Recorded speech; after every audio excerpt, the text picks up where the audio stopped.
Well, he's not the only reason it came. Our mic solution didn't work, so you guys over there speak up, Okay. enunciate. Oh, yeah, enunciate too? Yeah. Oh, yeah. So they wouldn't let me sit with them over there because my hair's not gray yet.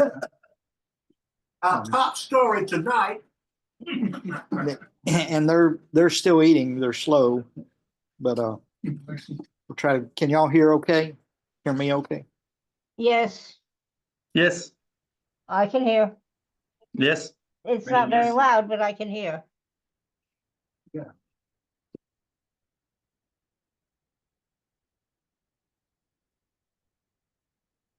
Close our doors. Would you do, thank you, yeah.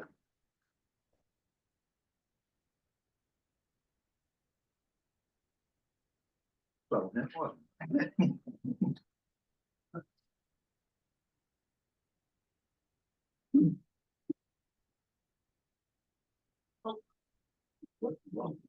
So who's the MC or the? I say, I just want to facilitate what he's.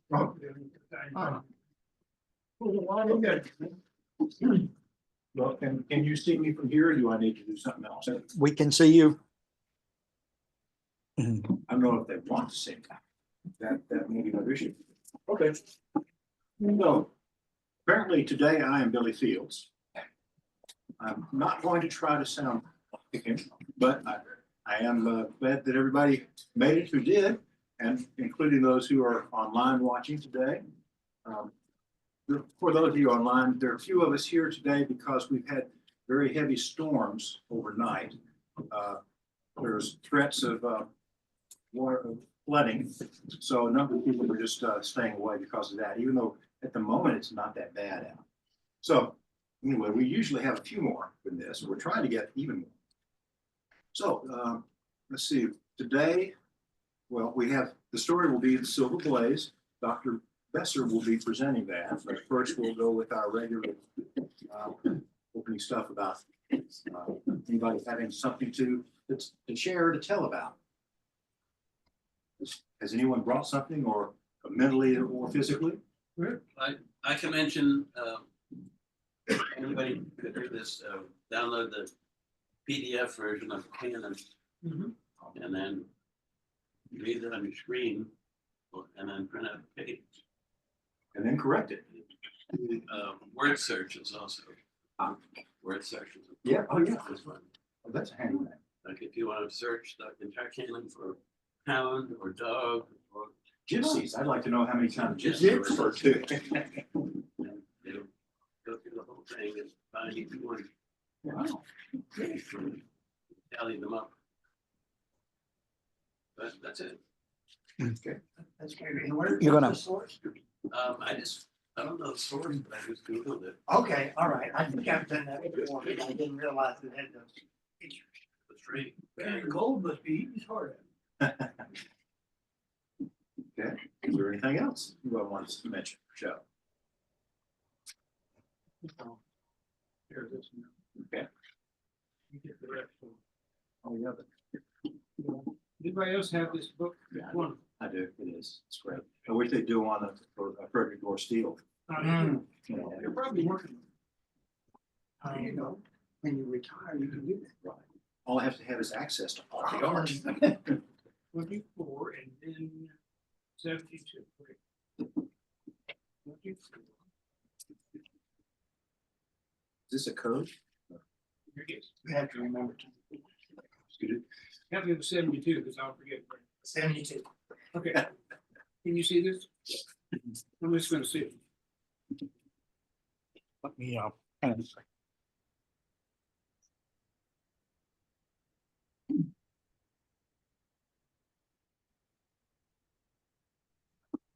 Okay. Oh, yeah. That, okay, as you know, in this story, Holmes and Watson are riding the train down to the moors. What is the place? Dartmoor. Dartmoor, yeah. And that image that Sidney Paget drew was of Sherlock Holmes pointing out the speed of the train because of the telephone poles that were passing by.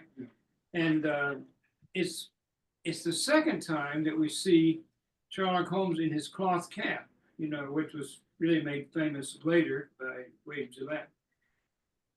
But this picture here is included in the complete portfolio of Sidney Paget that was edited by Nicholas Gutek and sold by Wessex Press.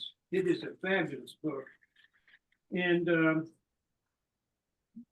this one is actually from the Boscombe Valley Mystery, which is the first time that Holmes is shown in the cloth cap.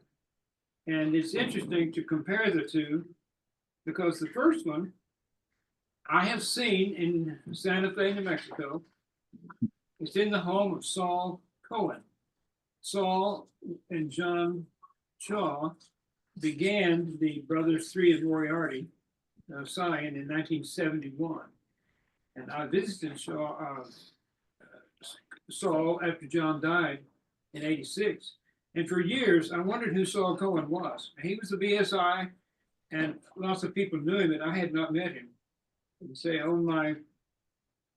Does anyone know Elaine Litchner? Yeah, she's good. Okay, thank you. On my 70th birthday, I flew on Southwest Albuquerque, drove a rented car to Flagstaff, stayed at the guy's house over there who had some Shaw books that I wanted to get, and then came back and met John Lellenberg, who took me out to Saul Cohen's house. We had 3 hours to visit. It was wonderful. But this picture right here, can you see that clear enough? Yeah. Saul was given this picture, the original Sidney Paget picture, and he was given it because he was the personal representative in the United States of Dame Jean Conan Doyle, Conan Doyle's daughter. And it's on his wall, and it was just amazing. So this is the Boscombe Valley picture, 72. 72. Is he still around? Saul is, he's like 96. He's in a facility, and I haven't heard from him for a little bit, but So I wonder what's going to happen to that. who knows? I mean, his whole house is full of home stuff. Now, here is the second picture that Sidney Paget did. It's the same thing, but it's owned by Glenn Maranker, Glenn and Kathy Maranker of the 221 objects of Sherlock Holmes exhibit that he has. Probably the most incredible collection of Holmes anywhere right now because of the background stories that he's done on it all. And here's what Maranker says about it. In this, perhaps the most iconic of all the Sidney Paget Holmes illustrations, he has made the pair less cramped than in the Boscombe Valley Mystery Railway Carriage. Look that up in your own book with pictures in it. And has helped Watson's image rather more around this time. It's neat to compare the two. His use of white to highlight Watson's trousers on the left side of his coat, as well as providing gloss to the armrest, is most successful. And here, in the Boscombe Valley picture, Holmes is writing something. He's taking notes. But here, he has nothing in his hands. His long fingers are making points to Watson about how all these facts are coming together. So I thought it would be nice to compare these two, and you'll find it pretty interesting as you go through the can. Look at that. Yeah. Yeah. Speaking of Glenn Maranker, he is one of the guest speakers at the Holmes Building Friends Conference that's being held in where's it, Dayton? Yes, that. In March, Mhm. sometime in March. I've been getting mails about that, and other people on the program too. And I think of course, he's a noted collector as well as a BSI man, and I think that he's going to be talking something related to collecting. Sounds like it should be interesting. I know Bill Mason is going. Mhm. Yeah, you mentioned that. I'm probably not. But I have been to previous conferences and they're always interesting, they're always good, a lot of fun, just a day long. I did my Shaw stuff up there a couple of years ago. Yeah. I drove my pickup, put that sold down, up there, Zach. I'll never do that again. Okay, here's another thing I want to mention before we move on to the next section. Has anyone here watched the Murdoch Mysteries? Anyone familiar with those? Yeah. We just started them, so just finished the first season. Recommend those to you. The thing is incredibly, what's, well, it's in its 19th year. It's still going. It's a Canadian production, and initially it's set in 1895 or thereabouts. And of course, Murdoch rhymes with what? Sherlock. Sherlock. In many ways, he is a Sherlock, although he's a much more shy and naive kind of guy. They're very well produced, and Doyle appears in 2 episodes in the first season. It's kind of fun, and I gather he appears in season 6 too. I've just finished season 1, but in one episode, the first one, he's there because he's on a speaking tour about spiritualism. And of course, this episode involves a medium and possible supernatural elements. Of course, they are resolved without actual supernatural involvement. But it's a lot of fun. And he, the Murdoch's chief, is trying to persuade Doyle to revive Conan, Sherlock. Of course, this is after he has supposedly died. It's an interregnum. And he's trying to persuade him to write a story about this demon hound in Wales. Yeah, so that's kind of the end joke there. And then in the other episode, one character is named Mycroft. Of course, this is before the Greek interpreter, so we're supposed to infer that that's where he got the idea for the name. And it involves brothers, twin brothers. One has died. So they're very cleverly done, and a lot of period detail. There's some anachronisms. I don't go for them, but it's well worth it. All the series is available on Hulu. That's where we've been watching. So That's where I was. if you get that streaming services. Okay, let's see. Then there's a new series, Watson. Oh yeah, Watson. Who's a doctor. I guess it's kind of replacing House, you know, but I don't know if the first episode has come out or not. I saw it. It Yeah, is. it ran after the Super Bowl. Oh, really? Okay. Yeah, although I didn't watch it then. I saw it. It was available online afterwards. What I did you think tonight will be their next one on their regular schedule. Okay. I wasn't clear on. I knew it. And it's on PBS, it's on PBS, so whatever your local PBS station is. Yeah, CBS. Yeah. Oh, CBS, I'm sorry, CBS. CBS. So that's probably, pretty much everybody has that. Yeah. I was disappointed with it though. I didn't find it particularly. I'm glad to hear that because I didn't like it. No, I didn't find it very involving. It's really a derivative of House and Elementary. Of course, the man behind it was one of the people who worked on Elementary too, which I really liked. But a lot of this just seems stilted. I don't know, it may pick up better. This was essentially a pilot episode, so it may well improve. Well, I think I'm of the opinion, anything that gets homes in front of people, they can come in the side door, front door, whatever. I used to think that if they hadn't read the stories, you know, weren't really Sherlockian, but I'm kind of letting go of some of that. Well, of course, this is in the period supposedly when he had fallen off the Reichenbach and was dead. Yeah. He didn't? No, he is. But this is supposedly during that time. So Watson is Okay, oh, I see. gone back to his home of Pittsburgh. Oh, sure. Uh-huh. There are I can never figure out why they wanted Pittsburgh. Yeah. I can't either. But anyway. Because Pennsylvania gives really good tax relief to filming in Pennsylvania. Elementary might be here. That may be it, because I can't see Watson going to India and coming back to Pittsburgh. To be in the No. British Indian Army and then coming back to Pittsburgh, it just doesn't ring true. That does not seem likely, no. I mean, he could have set up that whole setup could have been anywhere in England and they could do it on a lot someplace. So, I don't know, there are a lot of issues I think we could take with it. But I don't know, give it a chance and see what you I'll think. give it at least 2 more and then I'll decide. Frankly, for me, it comes down to, do I really want to sit through that many commercials again? I'm spoiled now. Oh, I do. Not having to fool with commercials. most of the YouTube is as bad as anything.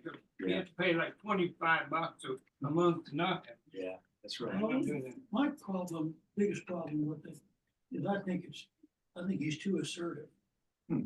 The character. Hmm. It's just not Watson. You know, Okay. I mean, from me. Yeah. Yeah, going from the sidekick character to the primary, and that assertiveness of the primary does kind of change the. Picture of this. Phil Cornell Can't read it. is a famous. Yeah, Phil Cornell is a famous Sherlockian artist in Australia. He and I have been friends for Yeah, years. it's coming off kind of funny. And so I dug out this cartoon by him. It's about Silver Blaze. Ah. So read it for us, the words there, read it. Okay. Nice and loud. So Holmes, the trainer tried to noble the favorite, Silver Blaze, to make him a lame entry. Ooh, elementary. That's cute. Spoiler alert. Thank you, Phil, if you're working on it. Yes, he's not. All right, Can I go ahead and complete the thought I was giving before? sorry. That sidetracked. I have read more than one article. I expect you all have read even more than I have.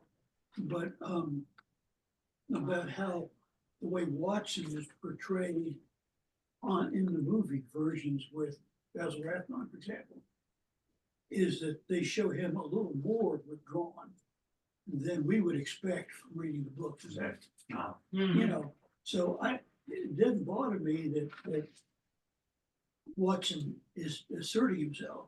I just don't think he has the background to handle that much activity from that many sources at the same time and sort of run roughshod over. That was all I was saying. Can I speak? Yes. Doyle himself, in his one interview, said Sherlock Holmes and his rather stupid friend, Watson, so, Yeah. What are you gonna take with that? You can't make him a big hero, right? Doyle himself doesn't think that Watson was that great. But anyway. Okay, is there anything else before we move on to the story? Besser, Awesome. take it away, Thank you. but bring it back. Bring it back. Awesome. Well, I'm glad everyone is here today. Silver Blaze. So, once we get the, is this thing gonna work? Yeah, it's,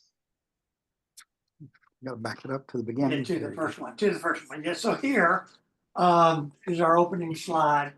And it shows the horse and then our friend Sherlock there. So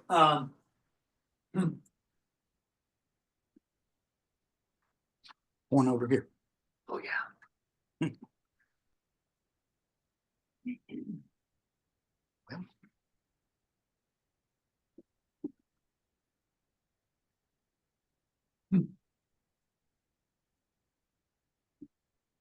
Oh.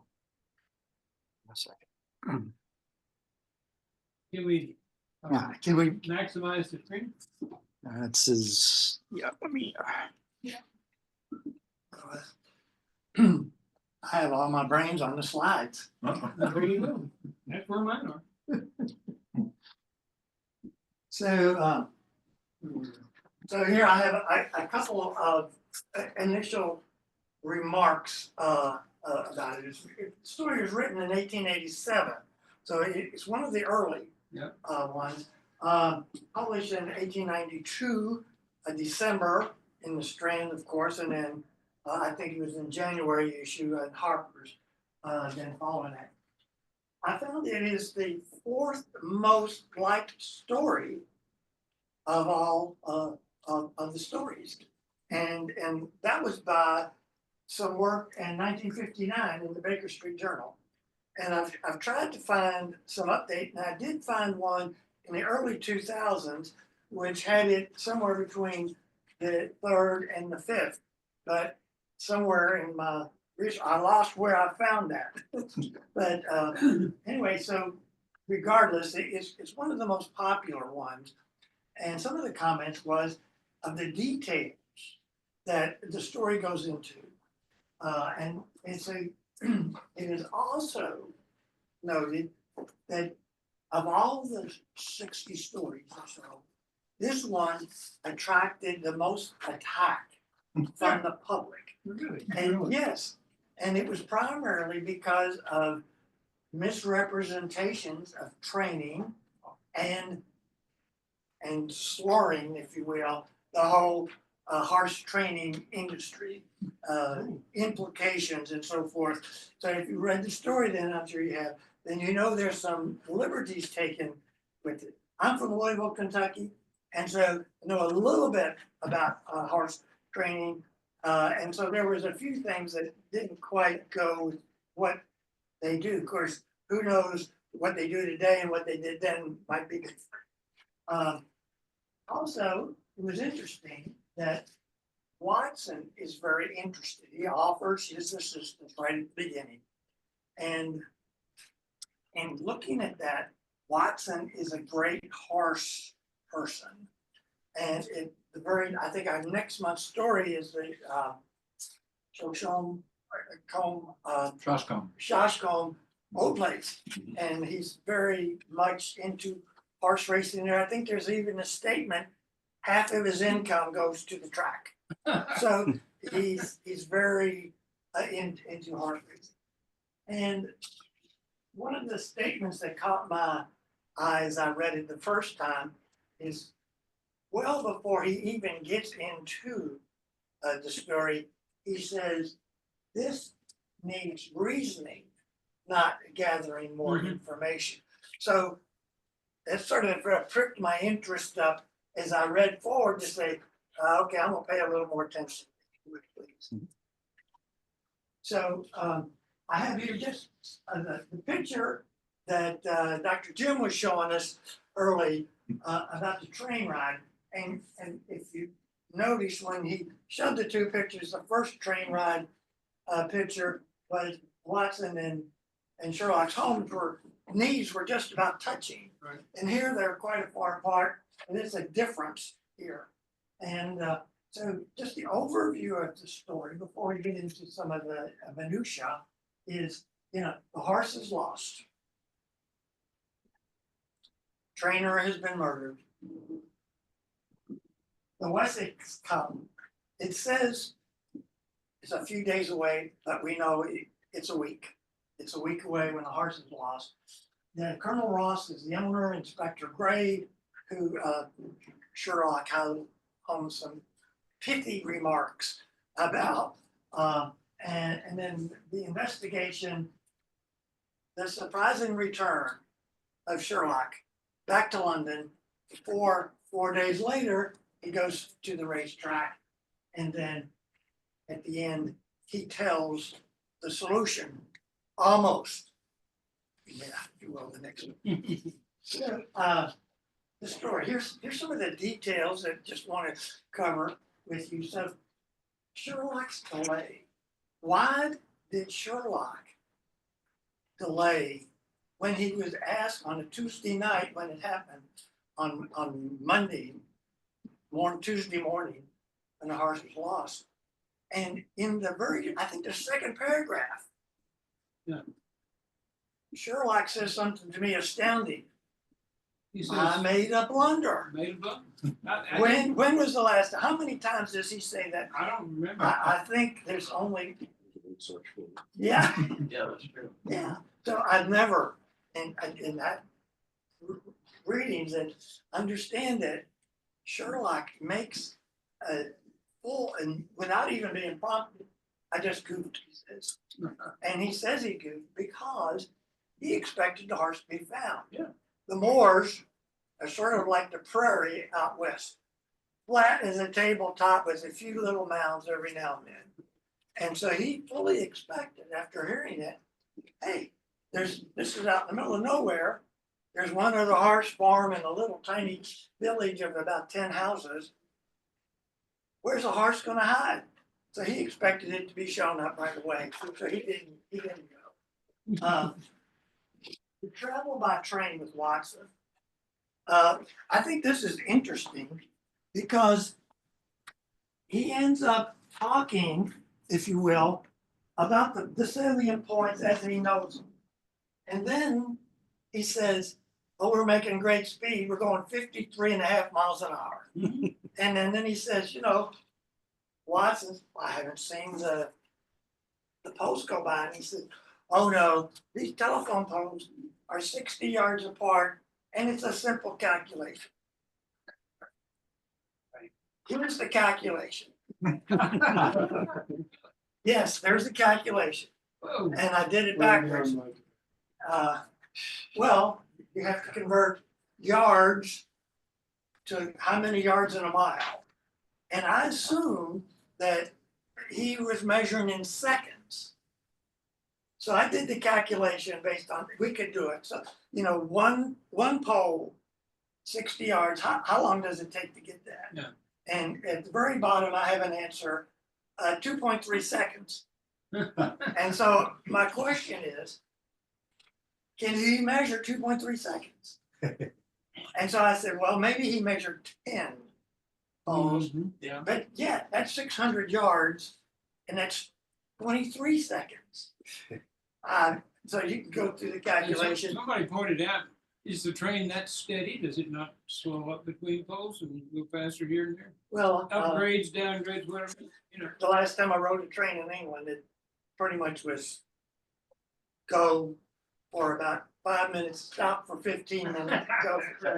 So, Better do your calculation I don't quick. know if you wanted to show that or not. Yeah, but anybody that was interested to see it, and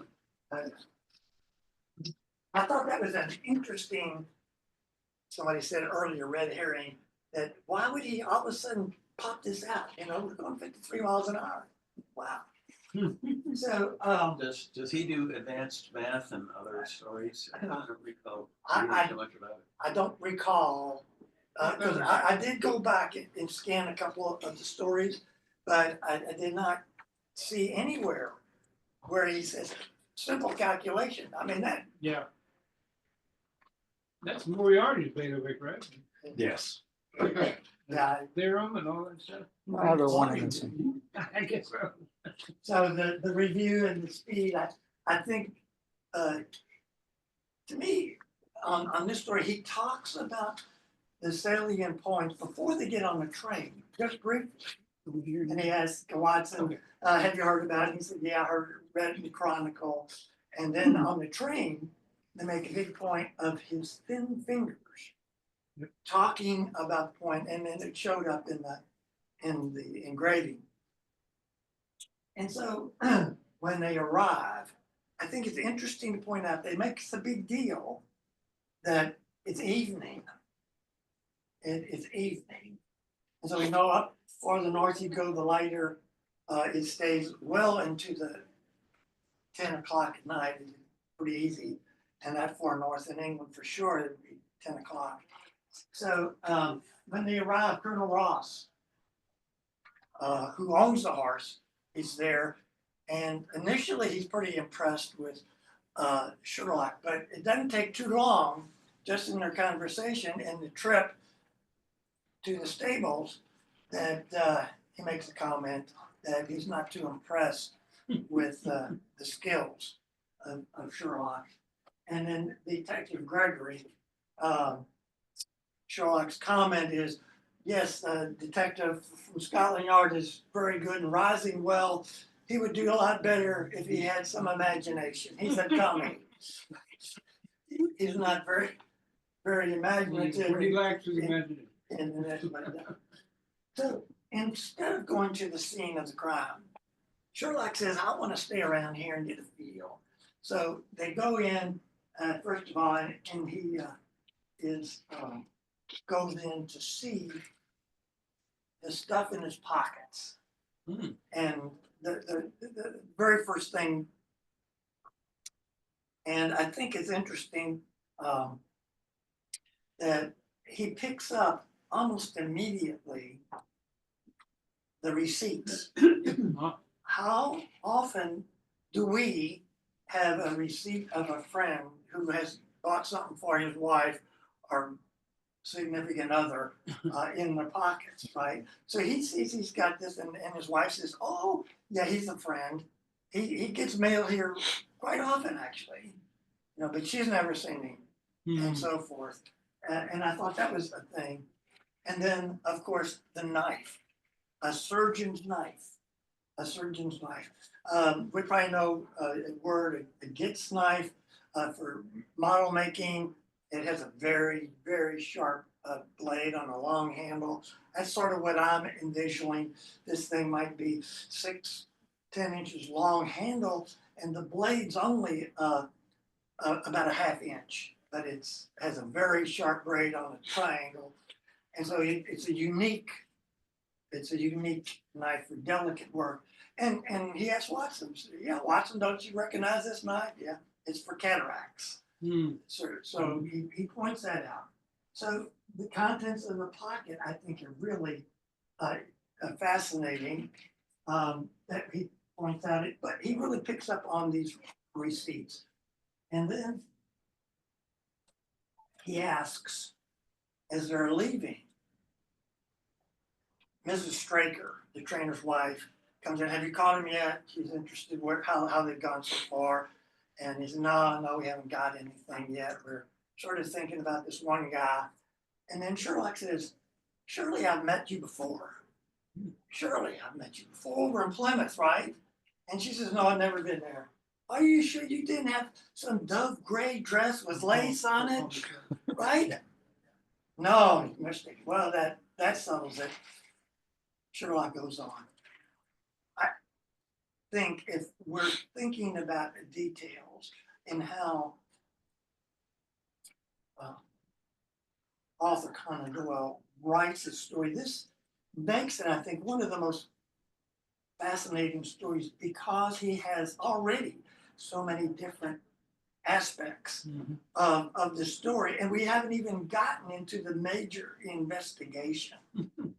And he has already brought up speed, the receipts, the knife, the comments about the inspector and the owner. They're sort of building thing here, and I think that they come together here. So the last thing that he goes on towards the end is he asks the inspector about a photograph, if you would please. I don't know if it's important, but your phone's ringing. Oh, Okay. it's probably Mr. Spam. So Come in, come in. Sorry to interrupt. that's all right. No, come in, come in. Hey, but We're giving a test later. The main part of the investigation happens after he leaves the house and he's talking with his wife. So we'll recall that the maid played a pretty good role in that she was bringing the meal to the stable hand who was so guarding the horse, if you will. And the meal was a curried mutton. And that's important because if you know curry, it can be spicy. It can be quite spicy. And that plays a role as we go forward. So we found out that we found the stranger was a bookie. Today we call him a bookie from London who had lost quite a bit of money and was now had a little book on the side. And he was wanting some inside information, more or less. And so he had a cravat, a scarf, muffler, and he lost it out there. And sure enough, it plays a role as we go on. the stable boy and the dog. So the stranger, after talking with the maid, bringing the meal, tries to bribe the stable boy, offering him a 10-pound note for some stuff, some information. And the stable boy says, get away from here, and I'll bring the dog out. And so we sort of hear, a dog in a barn is very protective of that. And that dog was probably barking already because there was somebody there that he didn't recognize the voice. So I think that then plays into what's going on later on. So here, the last point about the barn and the stack is he thinks about the contents that the trainer had in his pockets. And so we have to sort of rethink, why would a trainer have some of these items in his pocket? The knife, we're led to believe he takes it as he left on that night, on the Monday evening, to go out because he was worried about the horse. It was only a week away to the big race, and they were the favorite. Wax candle, right? So visiting the barn gives Sherlock information. It gives us as readers that information about what happened. The dog, he made a big deal about the dog and what happens later on, right? Then they visit the depression where they found Straker's body. And in true Sherlock fashion, I love this, they had a map. The unimaginative inspector from Scotland Yard somehow imagined not to walk all over the path there, but to take a mat and lay it down so they could stand there and observe without messing up. But what the Sherlock do, he takes the mat, puts it in the bottom, and lays down. He lays down on the ground and takes a look at what's going on, and he finds a few things.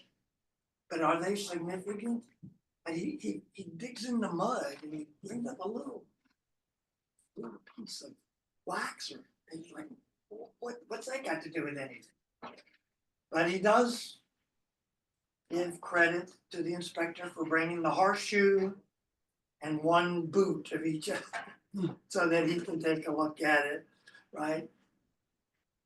So they're looking at the hoofs, and so Sherlock, and this is a little surprising to me, Sherlock says, well, I'm gonna take a little stroll out on the moor. And the inspector and Colonel Ross said, okay, we're gonna go back inside. And they separate. So here, I think is one of the few times, and I think it's twice in this story, Sherlock pats Watson on the back. He doesn't call him a dummy. So they take a walk and they're following the tracks. And Watson realizes as they're walking and they find the path where the horse has gone toward the Stapleton Farms training. And so he then says, okay, let's follow the path. And sure enough, they go that way. And then they come back. And Watson recognizes that. And Sherlock gives him credit for that. So I think it's important to recognize this is one of the few stories Watson gets credit. Please. So they follow those tracks and they of course lead to Stapleton. Sherlock has already deduced in his thinking that Horace is pretty smart. He's either going to go back home or go some other place that he can see. So he knows, hey, if the horse isn't at home, then he's visiting somewhere. So that's where they follow the tracks. And so he gets over there and he has an interview with Mr. Silas Brown, who is the trainer of the Stapleton and who has the Stapleton. Stapleton, Capleton. Capleton. Yeah, Stapleton is in the Hound of the Baskervilles. Capleton is the name here, which originally was Mapleton in the story and was changed to Capleton. Okay, thank you, thank you. I didn't There- catch that. Interesting that he has all these names that are so similar. I wonder what- Yes, very.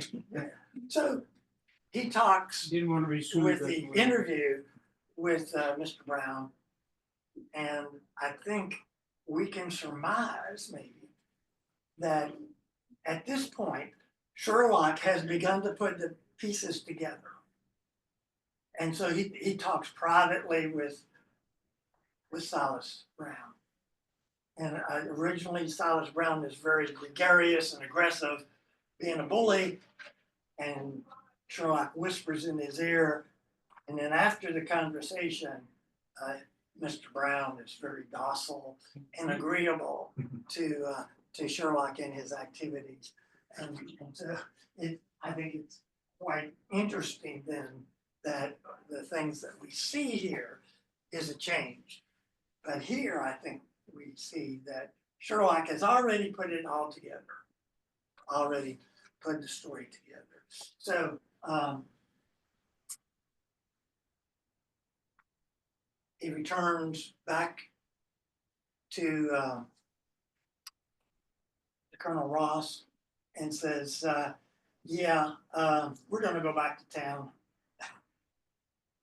But you don't have your horse. He says, should I take the horse out of the race? Scratch his name? He says, oh no, he'll be there, guaranteed. He's, don't worry. And then he wants to go back to London. Put a little money on him. I'm sure, please. Yeah. So as they're leaving,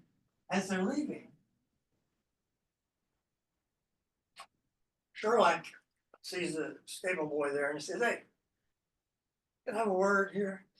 I've noticed some sheep over here, out here in the front. Who takes care of those? And the stable boy says, I do. So anything unusual? Holmes asks. And the stable boy says, no, not really. We have had 3 sheep go lame in the last week. Mhm. And Sherlock says, oh, okay, drive on, coachman.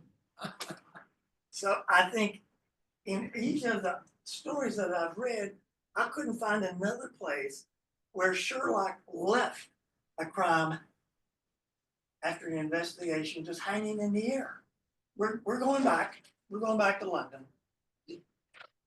And 4 days later, he comes back for the race, right?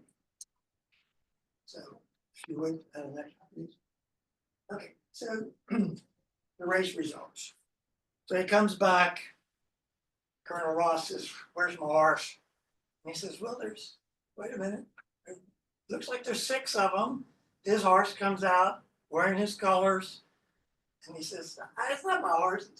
Holmes says, hang on. He runs a race and he wins. And so he says, let's go up and look at the horse. And the picture we can see here, it doesn't have the silver blaze or a white forepaw. And so he says, here's your horse. All you have to do is wash his face with a little wine, spirits, a little alcohol, and you'll see who it is. And I think it's amazing. The guy standing right there didn't recognize his horse. I mean, it's, I don't know. It's like, and then he says, well, that's nice. But who killed the trainer? Who killed the trainer? Uh-oh. Whoa, there it is. Ouch. That was an ouch, for sure. So we see here that in the very end, the horse is the murderer. So the knife, going back to the very beginning, pulling it all together, the knife was going to be used by Straker to harm, but not hurt permanently Silver Blaze. But Nick attended, and that's why the sheep were lame. He was testing his skill as a surgeon to just nick a tendon in the forepaw. The horse has been indicated, pretty smart. He knew something was weird going on. And so when Stryker lit the candle to see what he was doing, that spooked the horse. Yeah. The horse reared up and kicked him. So can you see this? The horse is kicking him. It's a little difficult to see like that. That kicked him with his hind legs and gave him. So why was Stryker So, so Slacker? No. Straker. Why was he needing to do this? Well, let's go back to his friend who was getting mail. So since the wife did not get the dress that was on the bill, he deduced that he had a second household. And evidently this lady had expensive taste in dresses. He said 22 pounds, I think.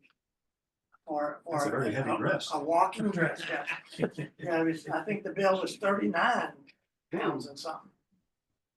So, Mr. Straker had two households, running out of money. Probably gonna bet on the second horse so that he could get some money. That was the knife was for do that delicate little nick in the tendon. And then the curry is very important because he drugged the stable boy so he could take the horse out at 1 o'clock in the morning. And opium, he said, was evidently the drug of favor, and it has a very unique taste. As you know, most medicines are sort of bitter. And so to hide that, we'd have the spicy curry. And who decides the meal? Well, either the Mrs. or the Mr. decides. And so he began to pull all these things together. The pillows in his pocket, which is quite unusual, the meal, the dog in the night. There's a big, what is the mystery? After seeing the sheep, the inspector says, is that important? And of course, Sherlock says, yeah, this is fabulously important. He says, is there anything else I should be aware of? Yeah, right. Tell me. And he says, the dog in the night. And the inspector says, the dog in the night didn't do anything. And Sherlock says, amen. Of course he didn't. That's a curious incident. Yes, because he knew if it was somebody else, the dog would have gone nuts. And so therefore, these things start to come together. Then the sheep, as he was leaving, all comes together. And he tells Colonel Ross at the very end almost everything.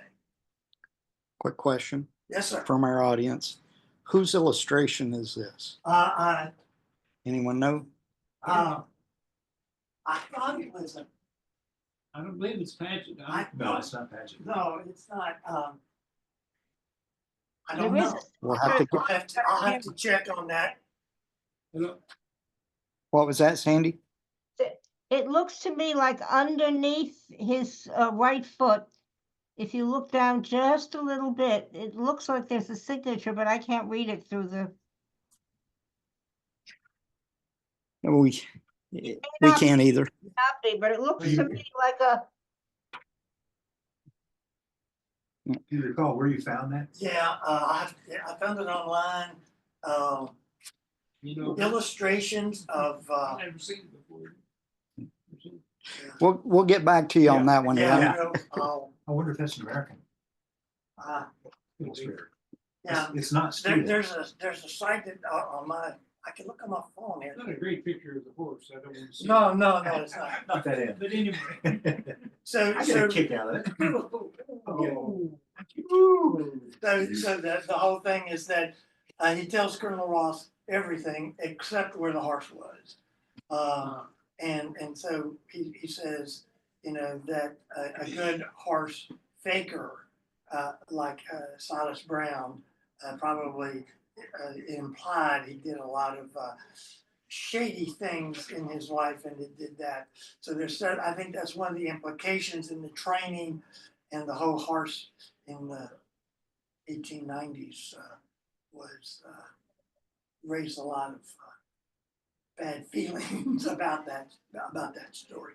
And so he tells Colonel Ross everything except where the horse was. And I think this story to me is one that really has so many different aspects of it to really dive into to why and thinking about it. And even at the very end, I think it's a little curious that as they arrive back in London, he says to the colonel, if you have time, come and have a cigar with me and I'll answer any other questions. He usually, I don't see Holmes being that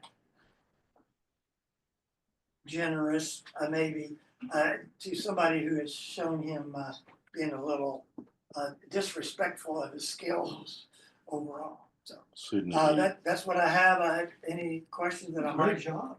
Yeah, Very okay. Thank you. Thank you. Thank you. I don't think there are many stories in which cigars show up. I don't know.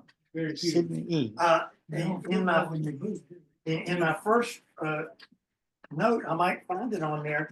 I talked about cigars and cigarettes and pipes. Yeah. In that first one. Okay. We're glad to have Duncan Kimbrough back. It's been a while since we've seen you. Glad to be here. Thank you. Are we gonna discuss the story? Yeah, now? let's do. Because there's some things that I want to talk about or see what people think. There, of course, there've been objections raised about this from the sportsman's standpoint. Yeah. One that I hadn't heard, but it struck me immediately was, would they let the horse run if it was not obviously Silver Blaze? Would they let another horse run as Silver Blaze if it didn't look like Silver Blaze? It does not seem likely to me. Well, I'm clear with the name. Yeah, There's yeah. no Silver Blaze. It's obviously No not Silver Blaze. disqualifying factor. But if when the guy Straker takes the horse out there, it's supposed to be a rainy night. How does he even light the candle? How does he get that That's been working? asked a Let lot. alone have it burning long enough for the horse to see the light and kick him. I was thinking that maybe when he started to poke him, the horse would kick, but that's not suggested. But there are a number of things like that. I watched the Jeremy Brett version of that last night, and it actually improves on the story and clarifies some things that are left kind of to infer, among other things. And some things are for dramatic purposes. At the opening of the story, Sherlock tells him all the basics about what happened in the barn and where the stable boy slept and where the servant brought the food in and all that. Well, in this version, he interviews the servant girl and the main stable guy, and which is something you would think he would do anyway. Yeah. Right. That's basic part of getting the information straight from the not the horse's mouth. Sorry, but close. Yeah. Hey, I said, I was waiting for that. but so that clarifies that when they track the horse's tracks over to Capleton, and he confronts Brown. We go in with him to talk with Brown. We find out why Brown is so willing to cooperate when he comes out, because Sherlock said, I know what you did. We could tell from the way that the tracks start towards the what's the name of King's Island. King's Island. Start toward it and then come back with you leading it. So it's obviously you started to take him back, and then you thought better of it and brought him here to hide him. Now, and that's a criminal act. So Okay. so you better cooperate, or you're going to be in real trouble. So that dramatizes, but it also clarifies what's going on. There's several other things like that as well. Now, it has a thing. I'm losing my train of thought now, but at the race course, there's the question of whether Sherlock is trying to make a profit on this. Yeah, right. You know, they said he had a bet on the next race, and so they're saying, did he maybe have a bet on this race? Well, in the Brett version, he reveals the horse before the race, cleans that off, Yes, so that he can run legitimately as Silver Blaze. that helps, that helps. And Sherlock goes and bets on it. It shows him going and doing that, you know. So that's not insider information at that point, because it's been revealed that he actually is the horse. So I think it's a very clever improvement on the story, and several that Very helpful. we've seen, have done that. This has been adapted several times before. It was actually one of the Arthur Wantner. Oh, yeah? The one that's called Murder at the Baskervilles is actually about Silver Blaze. It's adapting that story, but for some reason, he has Henry Baskerville involved with it, but the basic story is Silver Blaze. And then this is the one, the first time Christopher Plummer played Sherlock was in a short version of this in 1977. That half an hour of this, really very well done. And Thorley Walters plays Watson to Plummer Sherlock. Now, of course, he a few years later did the Murder by Decree. This was his first appearance, and it's really a very well done adaptation of it. So, Yeah, I Thanks, like it. appreciate it. and of course, the silent version, what's his name? The unusual name, the guy, they did 40 of the Sherlock stories, and that was one of them. Not one, That- before one. Before Wantner. Had a Emmy, Eiley something or other. yeah, Norval or something. Norville, yeah, I think you're right. That's Yeah. not, Or Norwood, Eileen Norwood. I didn't know. Yeah. Oh, you know, Yeah. Which I think. So obviously, this is one of the more popular ones for adaptation too, and it does lend itself. This, we saw the picture of Silver Blaze up there, and in the complete portfolio here, the note is, there's a picture of Silver Blaze. It says, the only picture of this sort in Paget's canonical drawings. Presumably, it was asked for by the Strand art editor Boot, appearing as it does at the conclusion of the adventure. Striking and surprising. Same image. They just, That's interesting. I've got another reference here that says Mark. they held it back until Oh, the end of the story. that image down there. Yeah, this one here. Okay, so. We don't have an Dr. image. Google Yes, go ahead. says that the illustration was Martin Van Meyle, who was a French illustrator. Oh, the one kicking in. That's what it, Okay, yeah. Okay, good. Boom, Right. boom. for what it's What did worth. we do before we could look things up?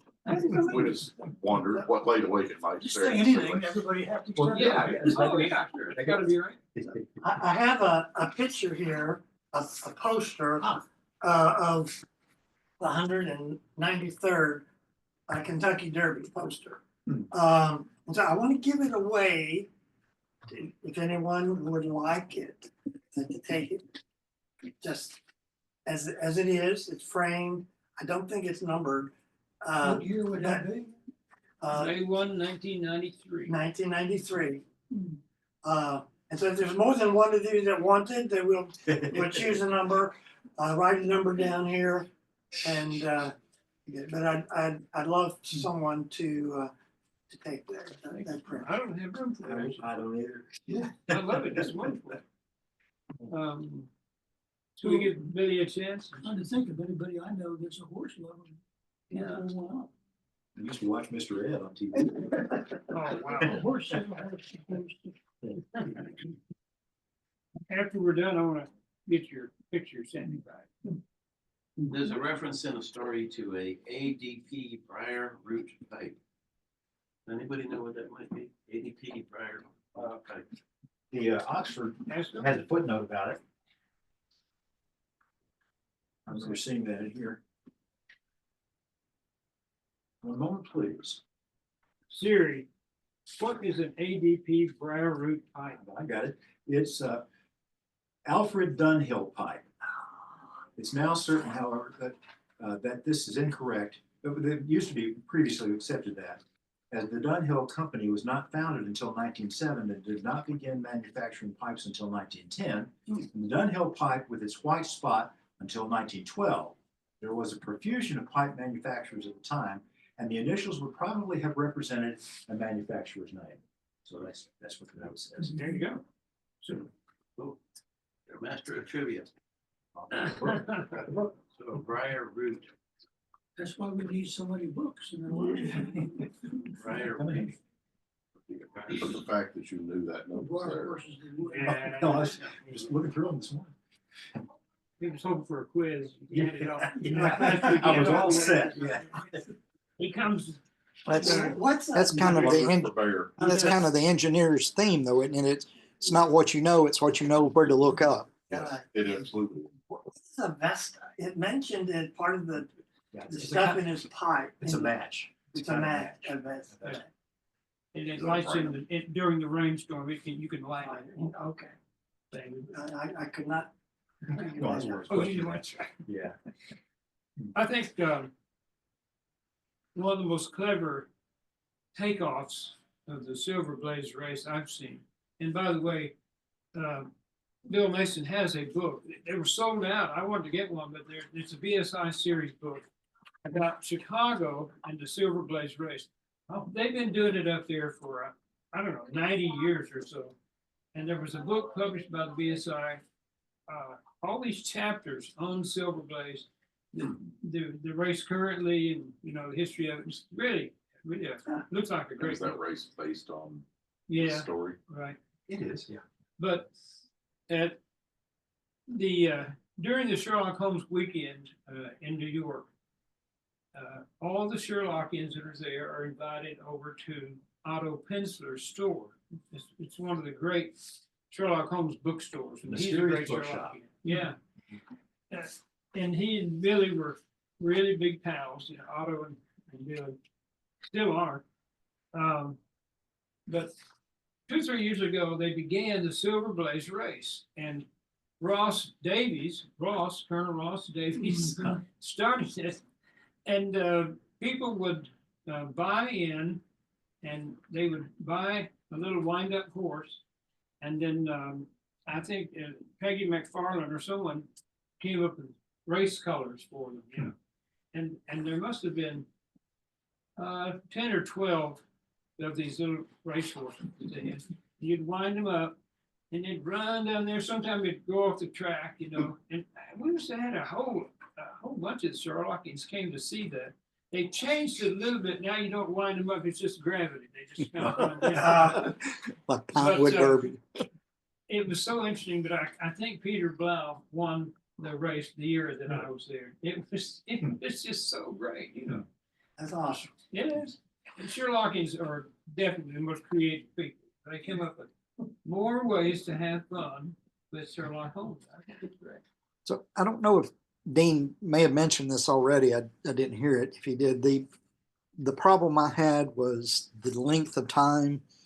If he had nicked the horse a week before the race, surely a stable boy, a trainer, someone would have noticed and pulled the horse out of the race. Good point. Maybe the wound was so innocuous that it would have healed so that he could run, but leading up to it, Not he would slowing walk up. around lame and just grab, can't put him in the race. Nice one. Yeah, Doyle commented that he realized there were a lot of problems with the story that had been raised by different people, and he said, I was aware of some of it, and he said, I don't really know much about the sport. Yeah, right.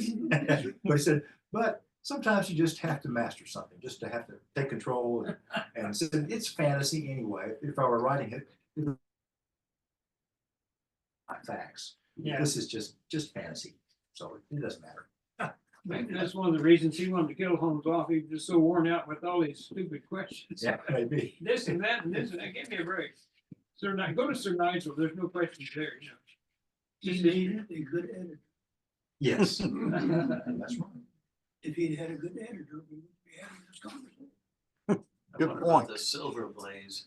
You know, you see white blaze on horse all the time. Yeah. Anybody ever seen a silver blaze? They just, Well, there was a horse before, a Senior real horse. citizen would be a racer if you want. There was a I real thought the horse. silver was the color of the horse, and the blaze was the marking. No, I should say. I just leapt to that conclusion. It's the marking there, and on one of the hoofs, above the hoof. But you say the marking was silver? Was, okay. But there was a horse that actually ran in the UK, Blaise, Lace. Oh. And he kind of worked that around, and then he had Sidney Patchett do the. Yeah. Do the color. Elaine commented that she says, I think Dole once said he wasn't too bothered by details. Yes, right. Okay. Good job. Thank you. John. Need to mention, I'm sure Billy would bring this Stand up. by, Sandy. One last thing before that, that you don't have any commitments for the upcoming stories. That's true. Need some volunteers. We do for the next one. Oh, we Yeah, do? David. has- David. Oh, I didn't know, great. He's Okay. picked up self-promote list. Okay. Yeah. Okay, Great. so. I'm still working on how to spell it, but that's gonna be my first test question, take a blank piece of paper and write it. Yeah. So anyway, look on the other story list, and of course, he sent those out in his email, for the invitation this week, so they're listed there. Meditate upon them and see if something appeals, particularly for your do your presentation on it. That's all. Sounds good. So Thank you. Sandy has a limerick for us? I do. Okay, Hear me? we are ready. Yes. Okay. A nick in the leg earns a bash in the head with a hoof and a flash. When Holmes solved the case, the horse ran apace, and Sherlock walked off with some cash. The end.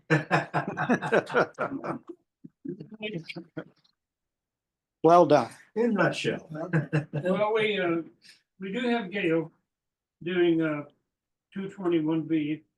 We can sign off with that. We kind of like having him here with us, so let's see.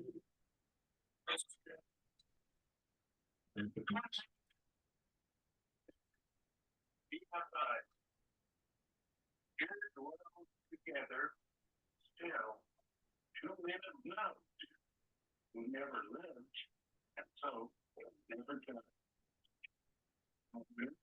Near they seem, yet how remote. That age before the world went awry.